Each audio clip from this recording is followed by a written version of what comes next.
साथियों नमस्कार।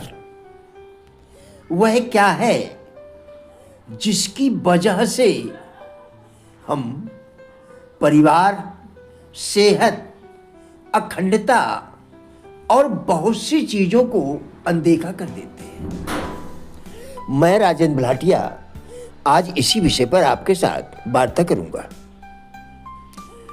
शिशुओं व बच्चों के कोमल हृदय में जो भय के बीज बो दिए जाते हैं फिर कभी नहीं उखड़ते।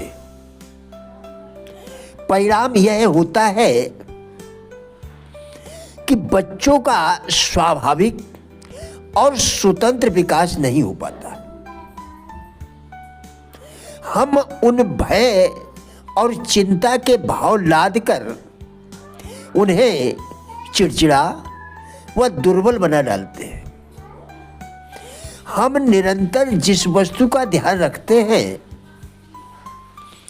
जिसके लिए हम निरंतर कार्य करते रहते हैं, वह वस्तु हम अवश्य प्राप्त कर लेते हैं।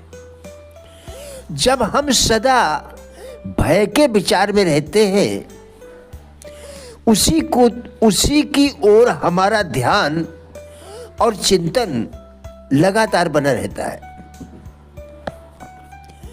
जीवन में संतुलन के अभाव का एक कारण यह भी है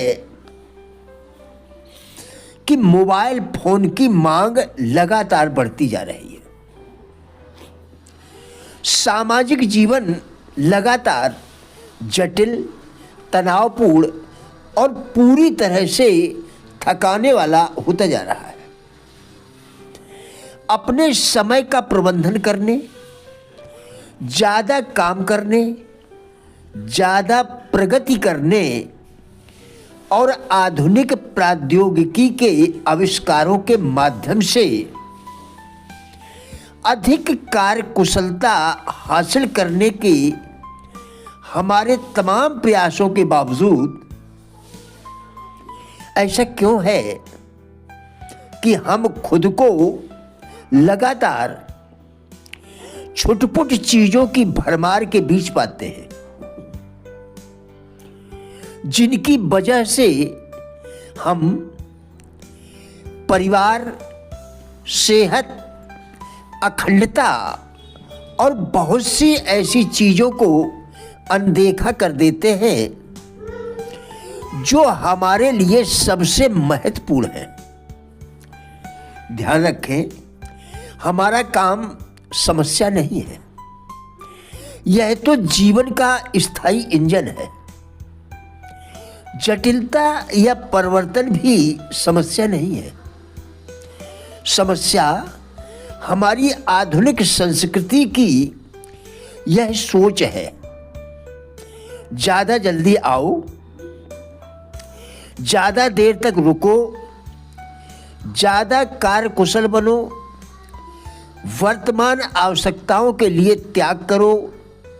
परंतु सच्चाई तो यह है कि ऐसा करने से जीवन में संतुलन और मानसिक शांति नहीं मिलती है। संतुलन और मानसिक शांति तो उस व्यक्ति को मिलती है जिसे अपनी सर्वोच्च प्राथमिकताओं का स्पष्ट एहसास होता है और जो उन पर केंद्रित होकर अखंडता भरा जीवन जीता है। हमारी संस्कृति हमें सिखाती है कि अगर हम जीवन में कुछ बनना चाहते हैं तो हमें नंबर 1 बनना होगा। यह संस्कृति कहती है कि जीवन एक खेल है, एक दौड़ है, एक प्रतियोगिता है और आपको इसमें लगातार काम करके जीतना है। फुटकर में किया गया काम हमें सफलता तक नहीं पहुंचा सकता।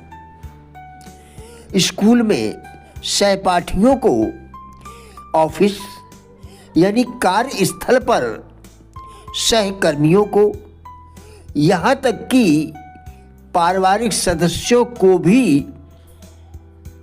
प्रतिस्पर्धियों के रूप में देखा जाता है।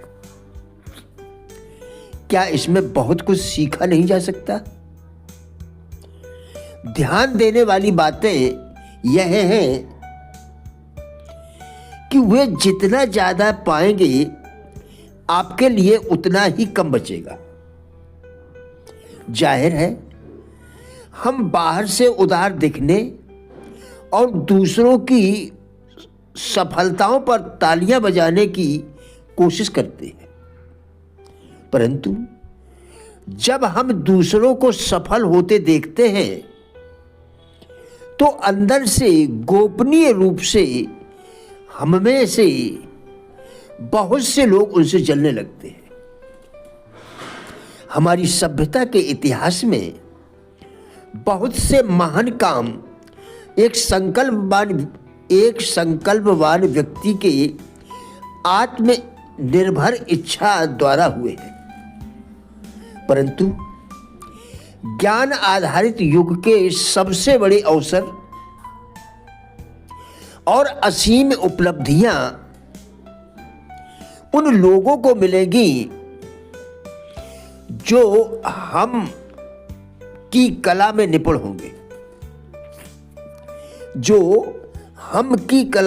होंगे, आज सच्ची महानता उस उदार मस्तिष्क द्वारा हासिल की जाएगी जो निस्वार्थ भाव से काम करेगा, जो पारस्परिक सम्मान के साथ पारंपरिक लाभ के लिए करेगा।